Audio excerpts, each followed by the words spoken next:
Hi, this is Jillian from Offshore Management Training, where you're gaining tips and tools on how to manage your team from a distance.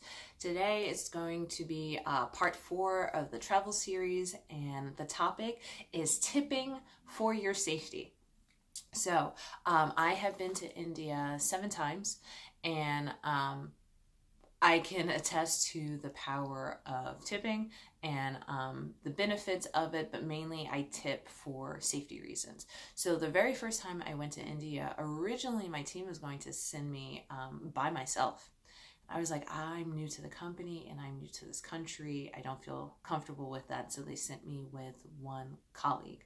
However, I had been at the company for 1 week, so he and I didn't really know each other. So, even though I felt better that he was there, I still didn't feel like particularly safe and secure. And everyone that I spoke to told me unequivocally, like, Gurgaon is not a safe neighborhood.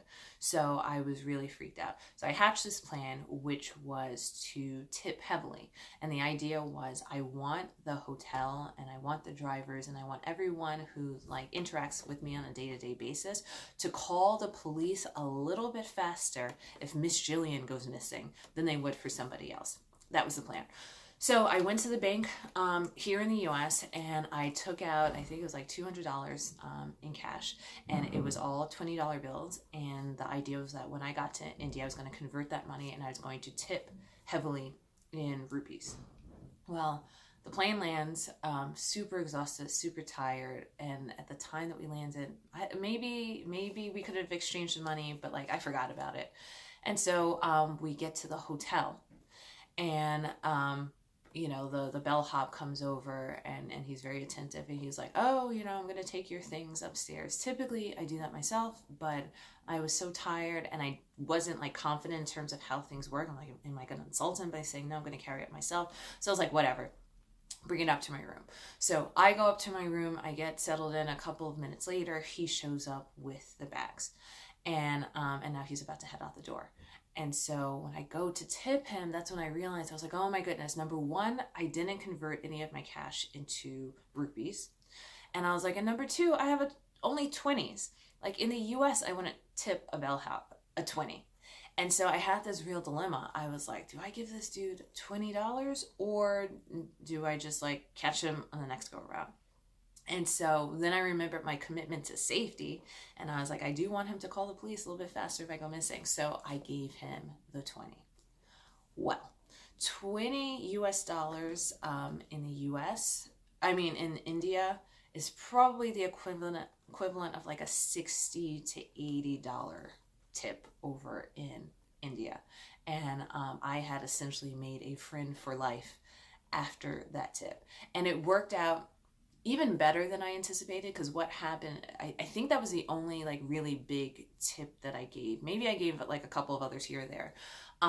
But word spread throughout the entire hotel that like, wow, like this American woman is a very big tipper. So when I went back, and the next time, that same guy, who my same bellhop, when I came in the next time, he was standing behind like the checking counter, and I had already started with one person checking in, and then he came out from a side room. He saw me. He was like, "Oh, Miss Jillian, how are you?" And so we caught up briefly, and then I saw him turn to the guy who's checking me in. He was like, "This is Miss Jillian," and then I guess the guy wasn't getting it. And he elbowed him. He was like, "Miss Jillian," and so at that point, I knew. I was like, okay, they talk, they speak, and the word has gotten out. I also sometimes tip the drivers who work for the office. So it's fairly common for people who work on the night shift to have transport provided to them, because again, Gurgaon is not a great area, and there's been a lot of issues specifically with the cab drivers not taking people to the appropriate destinations but taking them elsewhere and doing harm to them. So anytime like I make my driver wait a really long time, or there's some sort of like miscommunication, or sometimes even at the end of the trip, if there's a lot of traffic, I'll give them like $5 US. And so that goes a really long way as well. So I highly recommend this. You can't invest enough in your safety. There's certain areas in India that just aren't safe. I don't know what I'm looking for. I don't know what any of the warning signs are. And so having people who look out basically because they're like, they want to continue to get the tips, I think is a really inexpensive way to increase the level of safety that you have while on your trip there. So once again, this is Jillian from Offshore Management Training, near or far, manage like a star.